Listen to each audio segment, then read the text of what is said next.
Hello, John. I'm going to do a little walkthrough video just to go over some stuff. I know we've gone over some different things here, but just to touch bases on where we're at and where we're heading. I am going to meet with Ideal Renovations, Jason Huntley. He did the demo and clean out here and at Chinkopin as well. I had spoke with him last week. Looks like he's going to have some time. One of the things I had talked to him about was this front entranceway here.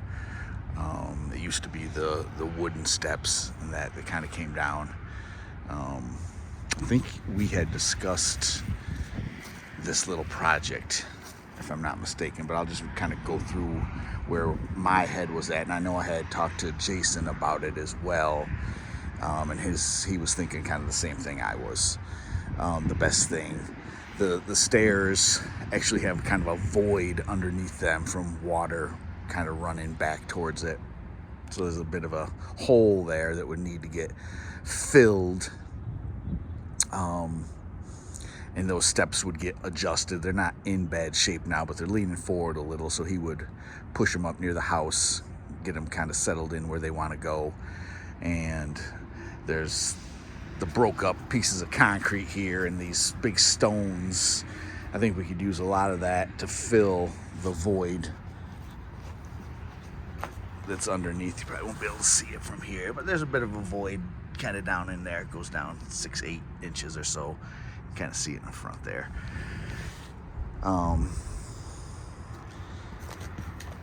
Once we get that in and get the steps kind of up where we want them, we would form around them, probably 6 or so inches off the edge around each side and the front, and then pour concrete into those forms enough to fill across underneath of it, bring our forms up higher than this edge, a couple inches. That way you can slush concrete underneath these, so we got a nice firm bed that they're sitting on there. And then the steps to get out to the driveway, we thought the layout of what they originally had would be like 3 steps. The first platform kind of where it is right now. Come down here, I'll step down, come out here in this part and step down again, and then end up out here at the driveway with it formed across there. And so it'd be like 3 6 or 7 foot steps, and then it'd bring you right down here to the driveway. And then, we would do another retainer wall here, not out of concrete. I think we'd do a wood one, but quite a bit beefier than what we got going here, with some treated lumber, and then kind of fill this area in with some topsoil and probably just grass seed it. I'm gonna get him to get me a price together on that, and with that whole thing, there'd be steel inside the concrete, at 1.5 inch steel rebar. We'd build a mesh sheet kind of with them crisscrossing both ways, and then tied together with tie wire. And the way you form the steps, the concrete will actually, like a waterfall, into the next one, so they'll all be connected together.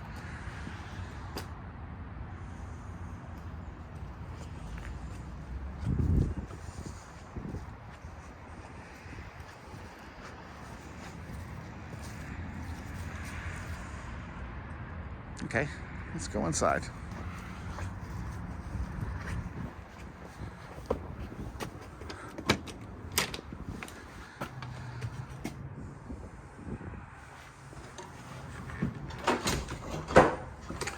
This rail, we'll get on this one early. whether it'll be, we could frame it up and just have it be a solid wall on an angle, or if you had a different banister and spindles, could get incorporated here as well. This wall, are we going to do a similar wall to as we did in Chinkapin? Frame it out, bring it out to here, step it in, or some sort of a wire, cable, spindle type of a rail.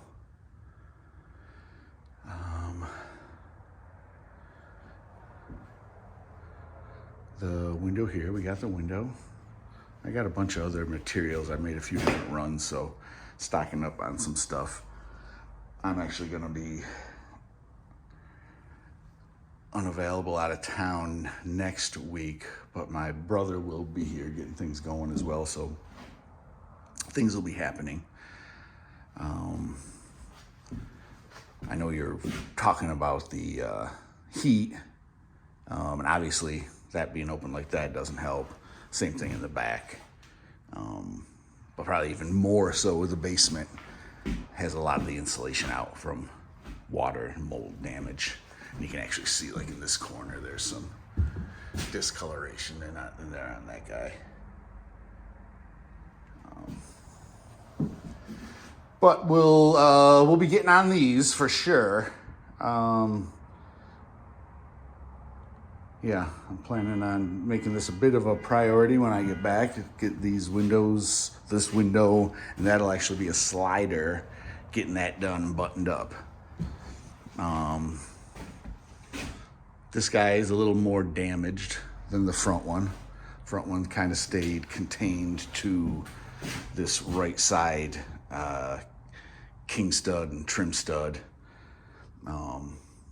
It must have been coming in not from the roof, but around the top of this window somehow. So when obviously we get this window all out, we'll be looking into all that.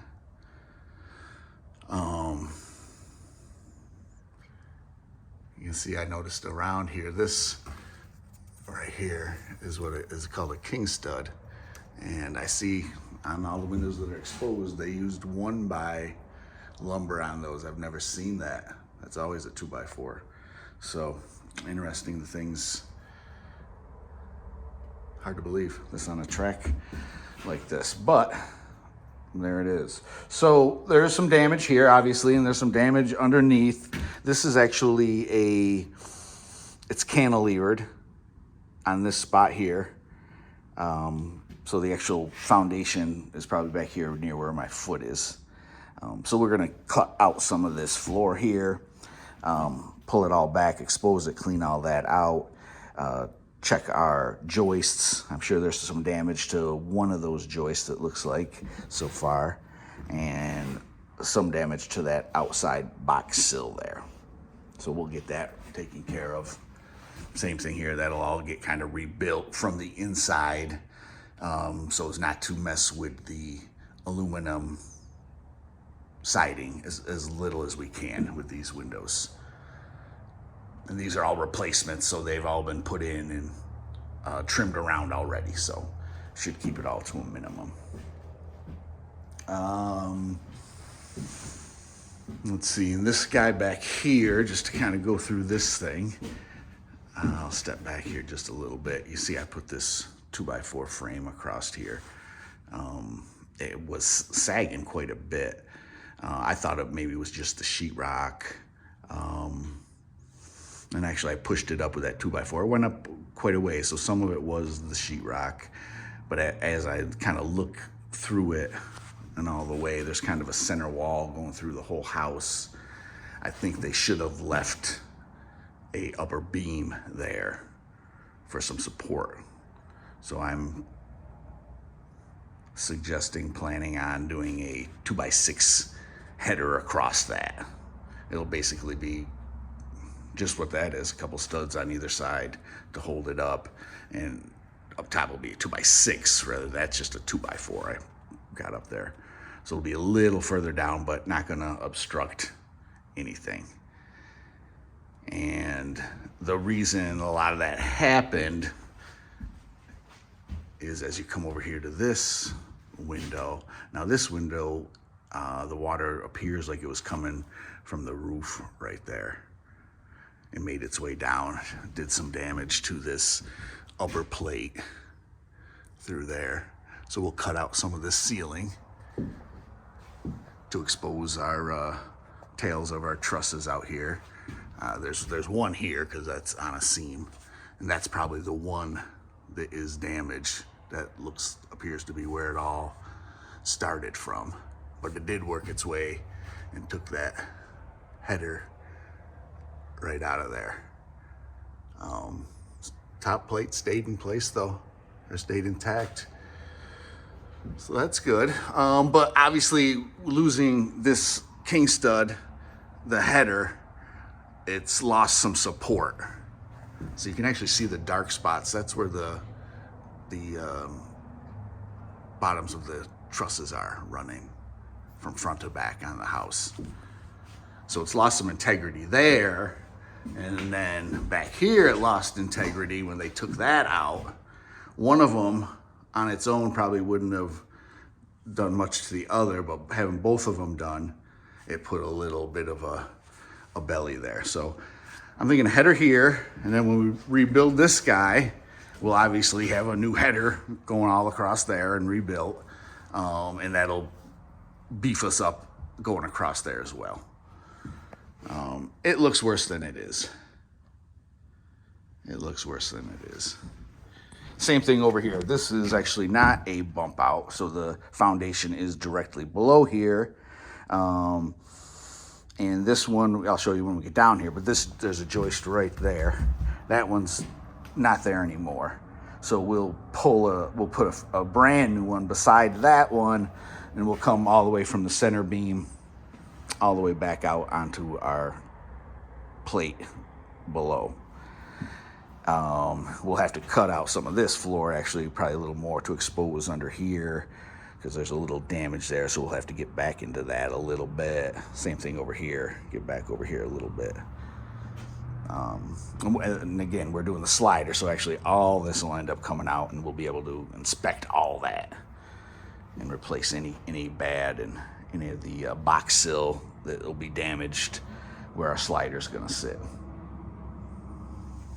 Again, not as bad as it looks.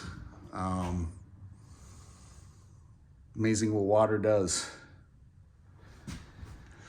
Okay, we got this wall, this wing wall we took out. We got the flooring that was extra flooring that was in the kitchen up and out. So now our floors are consistent going throughout the house. Did discover a little more damage to the subfloor, kind of right here. So good thing we did pull it up and kind of found that. We didn't want to put another floor on top of that. So we'll cut this out, replace that piece there. Over here, again, over here, there's some mold on some of this insulation.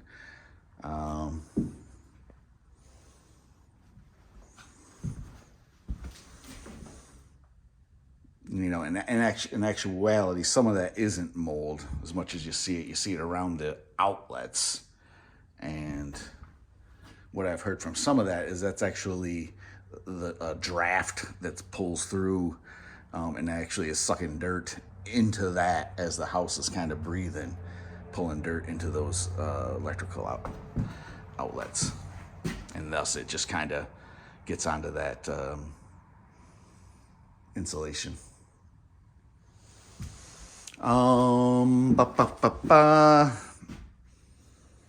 This also has some damage. If we get over into here, you can see some damage there. Over into here, and this actual bottom plate here, a little hollow sound, and I can actually push my thumb into that right there. So what we'll do here, we'll just step into the bathroom as well. And there was a little cubby wall here, so we got that guy out as well. So that opened up bathroom nicely. And then we'll end up relocating these switches, dropping them down here.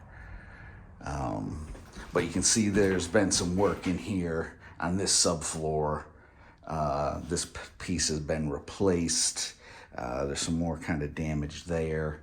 We're going to take this piece of sheetrock out as well, back to the surround. So we're saving the surround, as I recall. But you can see a little hole and damage there. So we're gonna take that piece of sheetrock out and start fresh there. That way we can expose this whole wall, and we'll take the toilet out, get it out of the way for a minute. And what we'll do is cut these nails, disconnect these 2x6s down here at the bottom plate. Just cut them off. They all appear to be quite solid yet. So we'll get them cut off, probably do 3 or 4 of them, and then we'll cut out the damaged bottom plate, and that'll end up over there by the toilet somewhere once this is out. Then we'll replace this whole piece, a bigger piece in between the 2 rooms. So it'll be a solid piece of new 3/4 subfloor, starting, for example, here and ending up, a foot, 18 inches out into the kitchen. And then we'll replace that whole thing. Then we'll cut a fresh new bottom plate, and we'll get it to slide under those existing 2x. And then we'll have a nice fresh wall here, nice subflooring, all replaced and solid. And that'll tighten that right up. And this as well.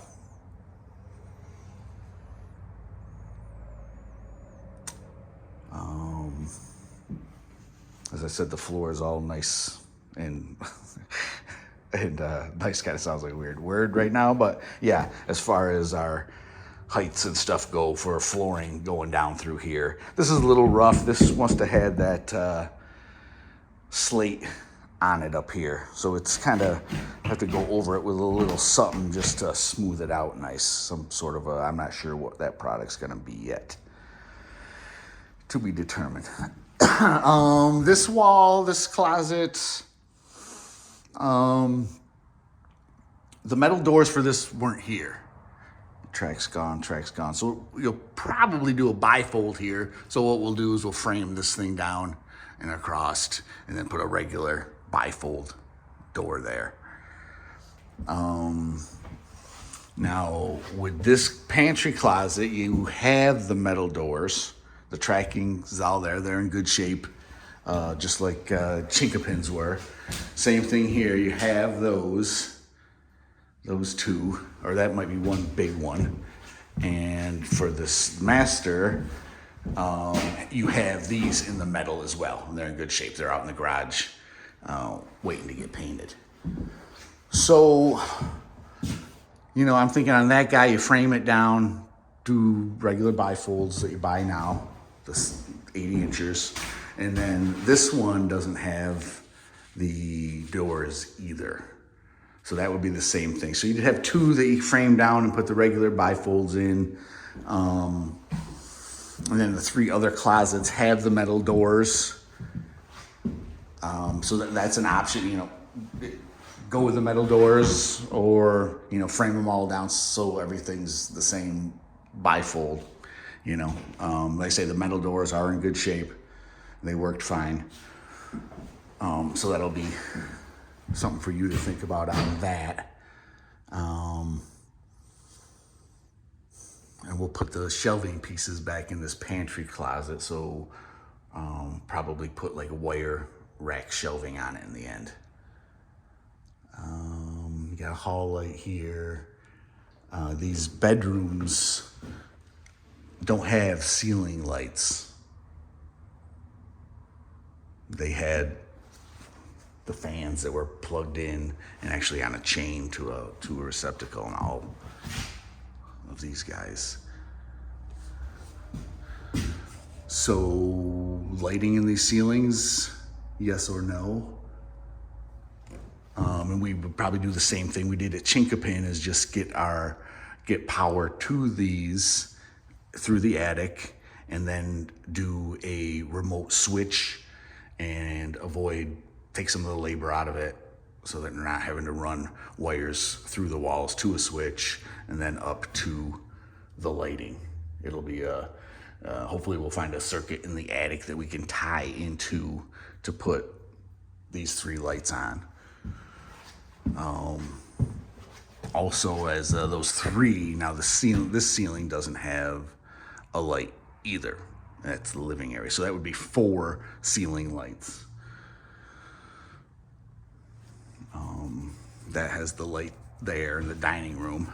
Now this guy there's actually a box kind of right there in the center of that. I had written over here, add over sink light. I'm thinking you're gonna want a over the sink light. That, as it's exposed now, we could do a sconce off the wall, similar to a vanity or something, or we could punch it up into the ceiling here. And then maybe you want to move this light a little further out into this ceiling, so those 2 lights aren't jammed up on each other. Maybe it comes out towards here somewhere. So your fridge is kind of, I think, as I recall, we'll have to get on that as well. But I think originally we were saying the fridge will be here. Wallpaper, I think the wallpaper is actually going to come off fairly easy. We've pulled some big chunks off here and there. And we have a steamer and the right tools to do it. So I think it's going to come off. You got these upper trims up here. This room actually, we did most of this guy just pulling it. It came right off. They'll have to be cleaned, and obviously we'll touch them up with sheetrock cement. But this room kind of just ripped right off. A few stragglers that wanted to give us, but we haven't hit it with anything yet. So I'm feeling pretty good about that. This room's got wallpaper on it as well, the little room. You can see the heaters. They're old. They're old. I'm sure they make some better efficiency ones now. This floor, we'll leave this in and just, I'm not sure if you're doing carpet or flooring through the bedrooms. I'm thinking flooring through the main and into this hallway, and not sure if you're doing bedrooms carpet or bedrooms flooring. And obviously the bath will have its own floor, unless you decide to do the same wood right on through. And we can do that because we're down to our original subflooring there. Like I said, we're gonna end up taking that thing out so we can do that piece of sheetrock. This side, I'm thinking we'll repair. We'll hit it with a coat of Durabond, cover up these rips and tears, and then give it a 1 or 2 coat with just sheetrock cement and a sanding. You could take it off and redo it all, but it's probably 6 of one, half a dozen of the other as far as price wise, with labor and materials and all that. I don't think either one is huge win.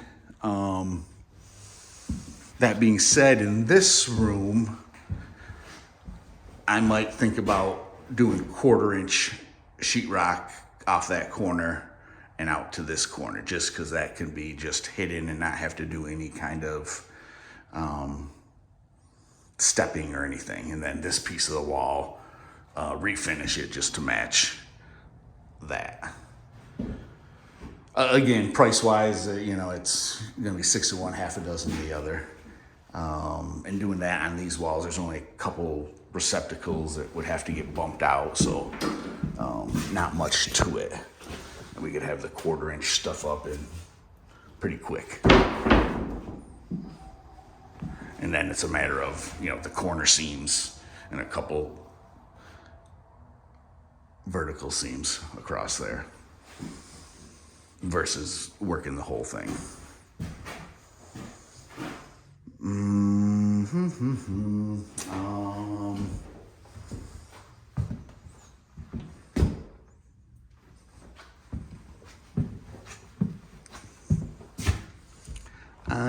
your windows, now we know we're doing that. We know we're doing the slider here. There's 2 windows downstairs. There's one in the back that's like probably 42 by 50 or something. That's back in the laundry room. And the windows in the basement are like the windows in the basement over at Chinkopin. Their sliders don't have locks. The front one in the basement is a bigger window. I think that's more along the lines of 72 by 36. Again, that's a slider. It doesn't have locks. In rough shape. They're all in rough shape, I guess is where my point is going. But the ones downstairs are the style without locks. And we already know this is gone and that's gone. This guy, it's not in awful shape. This window could be slightly foggy. Tough to tell right now. It could have a broken seal. Now, we've worked with a guy before who will fix broken seals. We haven't seen him in a few years.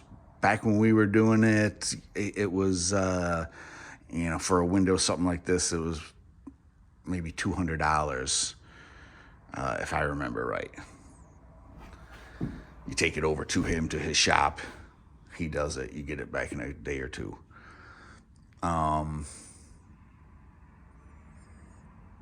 That's an option. But now you come into these rooms. In these 2 rooms, this guy and this guy, they definitely have broken seals in both sides.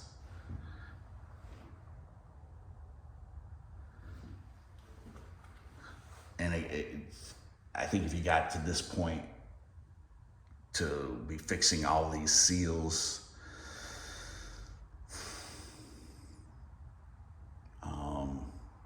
versus putting new double hung windows in, probably would cost more to do the new double hungs. They'd be replacements again though. So these guys probably got 4 screws holding them in, and literally they'll probably slide out of there fairly easy. And then you get your new replacement double hungs to fit that specific window and slide them in against the already existing trim that's out there on the sidings.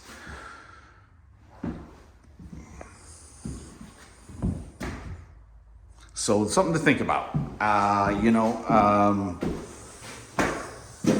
As far as return on value, I'm no expert on all that, but Karen would have a better idea whether worth it, which way might be worth it kind of in the long run. Obviously you want to rent it first for a few years, or do you ride these out and then put brand new windows in it just before you sell it, or change them now, and when you sell it, then you have whatever it might be, 7, 8, 9, 10-year-old windows.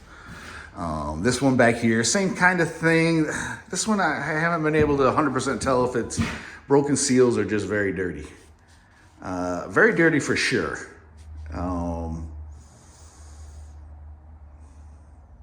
They do have locks on them, the upstairs ones. So I'm just putting it out there for you, John, to throw into the mix of everything.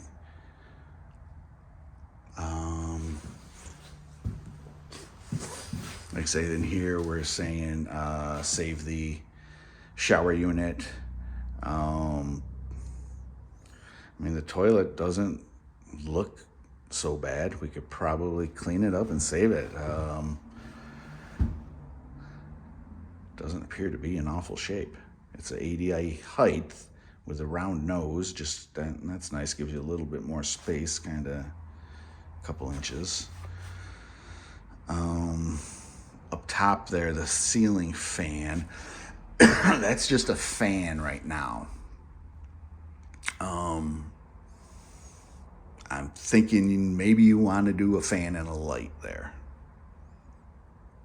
Either way, it's not going to be too bad. We got to redo some of this wiring here anyway because it's too short.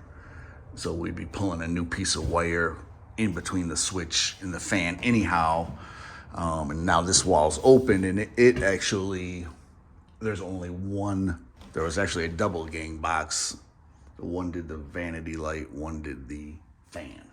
So we would put a triple gang switch box, and then we'd have a light for our vanity, a light for our fan, and a light for our ceiling light. That one we'd hardwire just because it's all exposed now, and we'd have everything right there. Vanity, now we got some space here. Well, we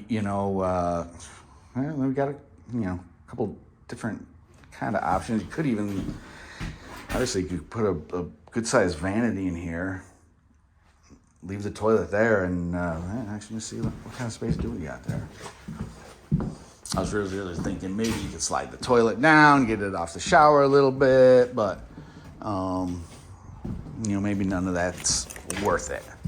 It's fine where it is. You can get in the shower without a problem. You got plenty of room around here to step in. But as far as a vanity might go,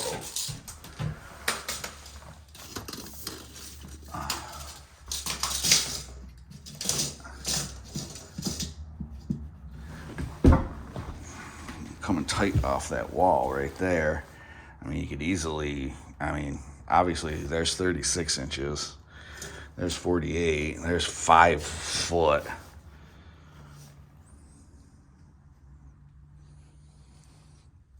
So you literally could do something pretty beef in here, up to 5 foot, up to a 60 inch. I don't know if a double vanity makes sense, but I think it could be possible in a 60-inch vanity to get a double sink in there.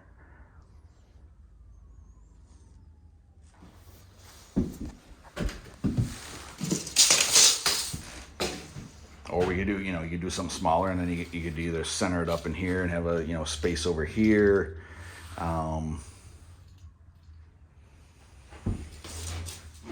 You could actually put a bathroom linen closet. They make them, cabinet people make them, and you could get, a pantry, 18-inch pantry closet, and then a vanity next to it, a 36-inch vanity next to it, and that would give you a little shy of 5. That would give you like 4'6".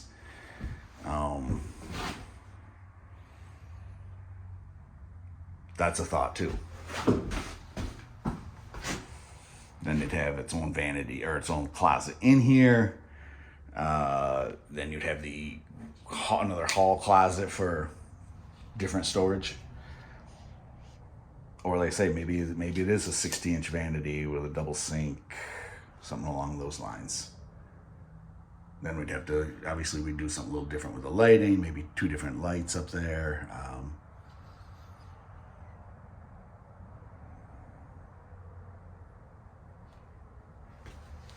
So another thing to think about.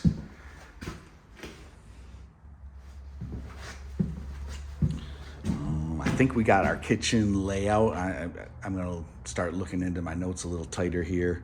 But I think we had talked about the kitchen layout, but we'll get on that for sure to make sure we get our slider in the right spot we want it, so it's centered up kind of in between that wall where our kitchen cabinets are, or somewhere in the vicinity. We got the OSB board off of here. That came off nice. These walls wasn't as damaged as I thought, so that was good.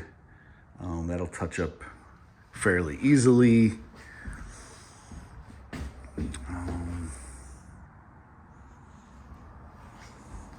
We'll head downstairs. The slate, I don't know what. I hate to get into ripping it up because it'll be a mess and something else you'll have to deal with. Like I say, I think that's what happened there, and it's a mess. It needs a little coverage of some sort.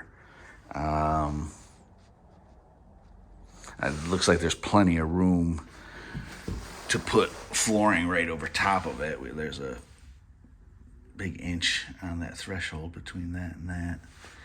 So potentially we could maybe go over this with a floating vinyl floor and not have to tear this guy out. For the most part, it feels pretty solid.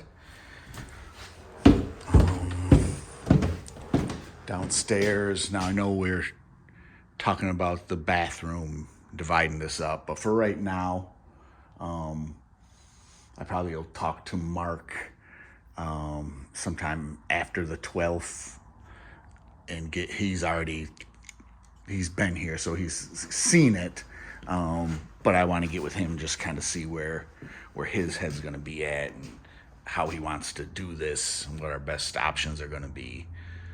So that'll happen, like I say, after the 12th, we'll get him over here. But I'd like to get focused on the upstairs, getting that all tightened up before we dive into pulling a permit for a bathroom. Just so we get some stuff tightened up and don't have to worry about somebody wanting to come over and stick their nose in a little further than maybe it should be. So that being said, like I said, I will be in contact with Mark and we'll get that ball rolling and think about our layouts and different stuff like that. But what we'll do is, you can see this, our insulation is out, and there's another, it's insulation board that they used as their exterior sheeting. That's what that brown is there. That's a Homo soap board, which is insulated, but it's a bad thing because water, you can see how water trickled down through here and just ate it away. But what we'll do, I got insulation out in the trailer now that I just picked up, so we're gonna get right on getting this wall insulated across there, around there, where there's no damage. We'll come to at least to this corner and stop somewhere in there, but and come off this maybe a little bit just to get some insulation in here and just to help with that electric bill as well. Like I say, the water heater's off. There's not even running for hot water right now. So yeah, but we'll get that insulation going, and that'll help with all that. Now down here, there's water. It's actually damp there now. I pulled out some of this rotted stuff here. And what it is happening when we go outside, the roof gutters dump on this end of the house. So we're getting the full amount of water off this roof. All the water from the roof comes down to this end. And the gutters were just dumping just outside the wall, right straight into the ground. And there's a little bit of negative pitch kind of coming in along there as well. So I got the gutters. There was some stuff just around here that I've got them diverted now, headed out. So I'm thinking that's going to help dry this out a lot. I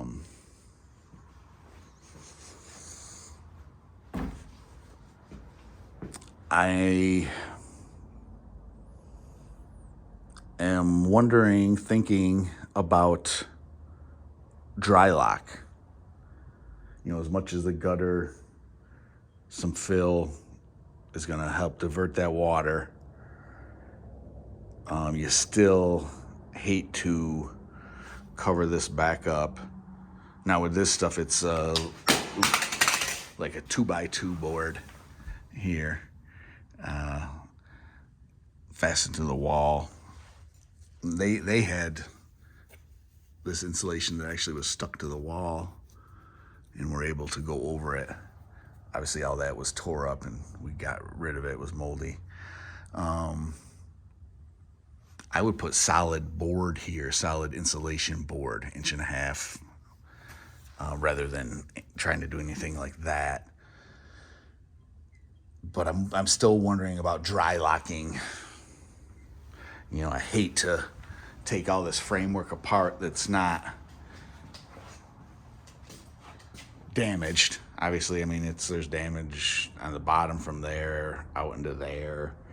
Some other damage kind of in the center spot there, and then that corner as well. So probably, maybe not half, but a third of it is going to be taken out and replaced no matter what. So I'm wondering if you want to take the rest of them out and dry lock the wall, at least where it's going to be behind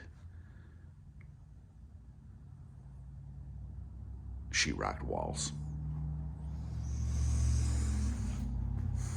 That way, if water does make it down into these blocks and how it's seeping through now, the dry lock will stop it from coming in, and it'll force it down down the block. And there's an actual drain tile that's running along the foundation underneath the floor right here.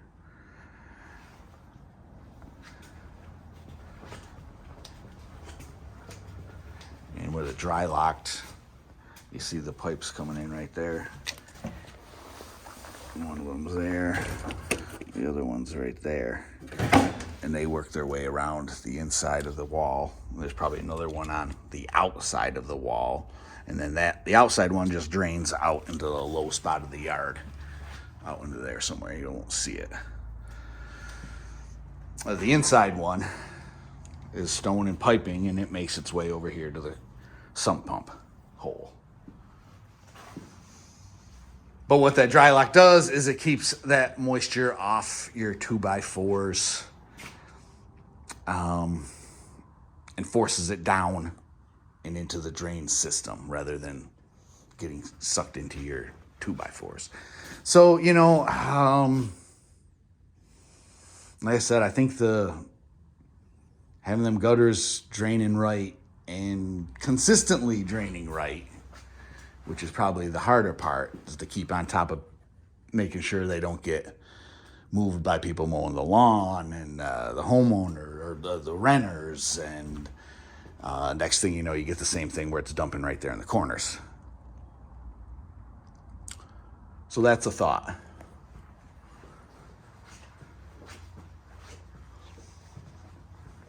And there's the bigger window.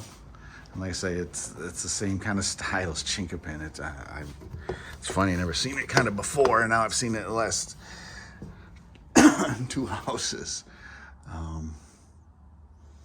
But yeah, that center one, there's no locking mechanism on it.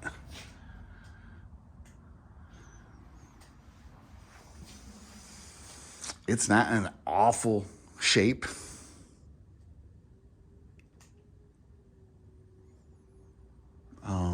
I got sizes for all the windows written down. I'm gonna get a price on them, and just on all the new ones, and that'll give you a jumping off point as well. Then you'll have the price of the window itself, maybe versus somewhat of a price of replacing glass and fixing seals.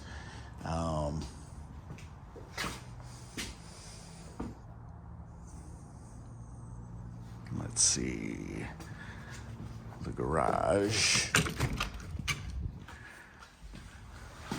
We got rid of the original dumpster. Got another one right back here. There's the closet doors.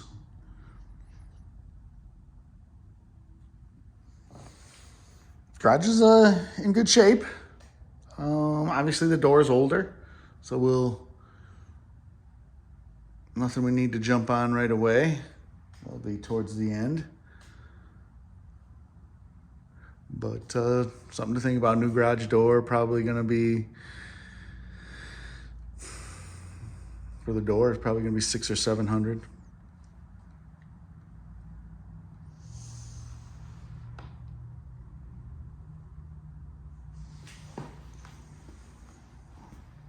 Okay.